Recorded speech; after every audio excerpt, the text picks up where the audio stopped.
Rasulimiz alayhissalom tug'ilganlarida otalarini ko'rmadilar. 5-6 yoshliklarida onalaridan ham ayrildilar. Madina-i Munawvaraga onalari bilan birga borib, otalarining qabrlarini ziyorat qilganliklari tarixda bor. Onalari Omina onamiz, bobolari Abdul Muttalibning ruxsati bilan Madina-i Munawvaraga borganlar. U mahalda Yasrib deb atalinardi.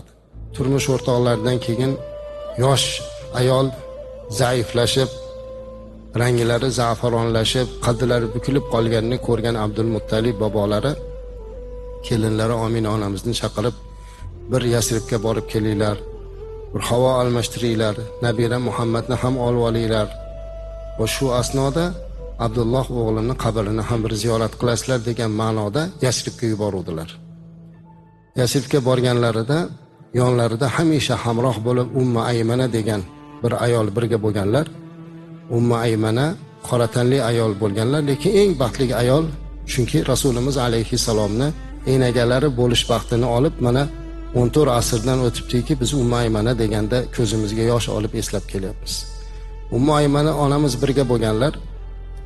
O'sha Madinada onalari payg'ambarimiz alayhissalomga otalarining qabrini ko'rsatib, "Bu sizning otangizni qabri" deganlarida, yosh bo'lsalar ham qabri oldida turib yig'laganliklarini Umma Aymana ko'rgan ekanlar.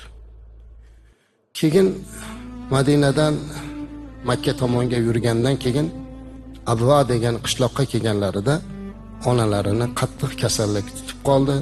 Shunday qattiq kasallik bo'ldiki, bu o'lim kasalligi edi. Bolasini bag'riga bosaman deb har qancha harakat qildi, qo'llari bemajol.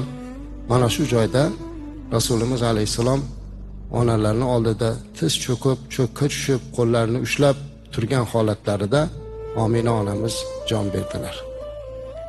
Ummu Aymana onamiz aytadilarki, Rasulimiz alayhissalom go'dak bo'lsalarda shu zahoti o'sha onadan ayrilish musibatini boshidan o'tkazdilar. O'zi men ko'p aytaman azizlar, inson bo'lib hayotimizda ko'p sinovlarga uchraymiz. Har xil sinovlar bo'ladi. Boyligimizdan ayrilamiz, ishimizdan ayrilamiz, sog'ligimizdan ayrilamiz, yaqinlarimizdan ayrilamiz. Lekin mana shu musibatlar, shu sinovlar ichida og'iri albatta ota-onadan ayrilish. Lekin o'sha ayrilishni ham eng og'iri inson ko'z oldida onasini jon berganiga qarab turish. Bundan ortiqroq sinov yo'q. İçimizde bunu boshdan o'tkazganlargina bilamiz xolos. Onangizni oxirgi safarga kuzatyapsiz. Bolam diydor qiyomatga qoldi degan gapni eshitishdan og'irroq gap yo'q azizlar. Bu sinovdan og'irroq sinov yo'q. Lekin Rasulimiz alayhissalom go'daklik chog'ida shu sinovni o'tkazdilar-da. Go'dak chog'ida onadan ayrildi. Otani ko'rmadilar. Onadan erta ayrildilar. Borib bobolari Abdul Muttalibni qaramog'iga o'tdilar. 10 yoshga kirib kirmasdan bobolari ham olamdan o'tdilar. Shuning uchun Rasulimiz alayhissalom juda katta yetimlarga e'tibor bergan.